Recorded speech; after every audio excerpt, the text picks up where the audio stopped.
તો વાત કરીએ આમોદની, તો આમોદ તાલુકામાંથી એક હૃદય હચમચાવી નાખે તેવી ઘટના સામે આવી છે।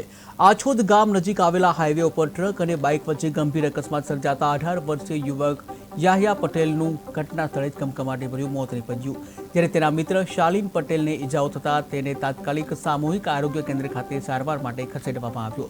ત્યારે બાઇક ટ્રકના પાછળના ભાગે અથડાતા યુવકનું માથું કપાઈ જતા ઘટના સ્થળે જ મોત નીપજ્યું હતું। ત્યારે જાણવા મળ્યા અનુસાર બંને મિત્રો આમોદથી ચિકન બિરયાની અને દાના લઈને પોતાના ગામ તરફ જઈ રહ્યા હતા, ત્યારે આ દુર્ઘટના ઘટી હતી। આ વિસ્તારમાં પેટ્રોલ પંપ પાસે આવેલા દબાણો, ઝાડ અને દુકાનો કેમેરાવાળું દ્રશ્ય અવરોધ થતા હોવાના કારણે છેલ્લા કેટલાય સમયથી 6 થી 7 ગંભીર અકસ્માતો થયા હોવાની માહિતી છે। ત્યારે ગ્રામ લોકોએ હવે આ દબાણો દૂર કરવા માટે તાત્કાલિક કાર્યવાહીની માંગ કરી છે અને ચેતવણી પણ આપી છે કે જો 2 દિવસમાં દબાણ દૂર નહીં કરવામાં આવે તો કાયદેસર પગલાં લેવામાં આવશે।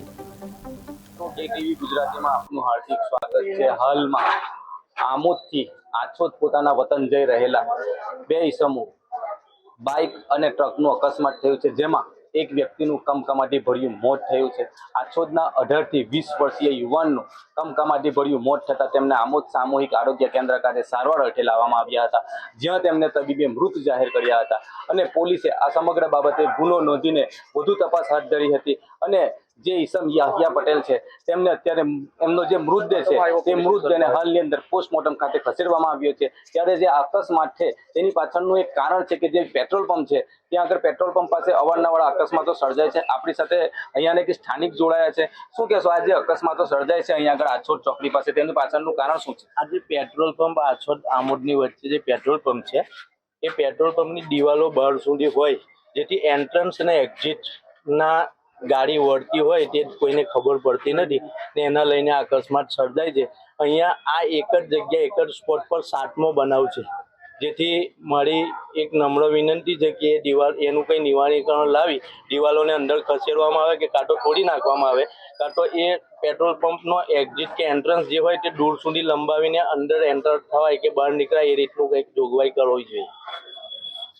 તો આ હતા અહીંયા સ્થાનિક નાગરિક, તેઓની રજૂઆત છે કે જે પેટ્રોલ પંપની દિવાલો આજુબાજુમાં આવેલી છે તેને લઈને ઘણા બધા અકસ્માતો સર્જાયા છે। એ દિવાલોને લઈને આજુબાજુ જે નાના વાહનો ચાલકો છે તે લોકોને દેખાઈ નથી રહેતું, જેને લઈને અવારનવાર આવા બધા અકસ્માતો થાય છે અને આવા નિર્દોષ લોકો જીવ ગુમાવે છે, જેને લઈને તેમના ઘરની અંદરથી પણ અત્યારે લોકો પરિવાર સાથે અહીંયા આગળ આવી પહોંચ્યા છે। ગામના પણ તમામ લોકો આપણને કેમેરામેન બતાવી રહ્યા છે કે અહીંયા આગળ લોકોના ટોળે ઉમટી પડ્યા છે। આછોદ ગામના લોકો અહીંયા આગળ મોટી સંખ્યામાં ઉપસ્થિત થયા છે। તેઓ અહીંયા આગળ જે યાહિયા પટેલ જેમનું મૃત થયું છે તેમના મૃતદેહ લેવા માટે અહીંયા આગળ આવી પહોંચ્યા છે અને જે શાહીન પટેલ છે તેમને અહીંયા આગળ અત્યારે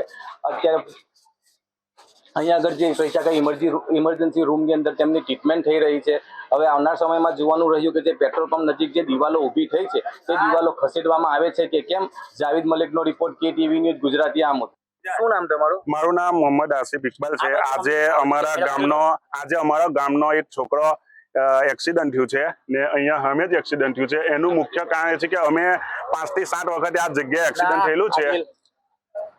એની પર સ્પોટ કર, આજુબાજુ ના બતાવતો, એના પછી સાઈડ મેં બતાવીશું, આજુબાજુ ના બતાવ્યું, આની સ્પોટ જ રહેશે। ચાલુ ઇન્ટરવ્યુ, હા ચાલુ ઇન્ટરવ્યુ આજુબાજુ બોલે, તમે બી હમે બોલા પછી કે દિલ્હી સુધી થોડું પહોંચાડવાનું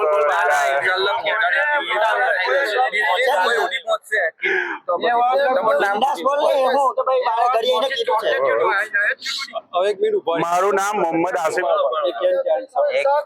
નામ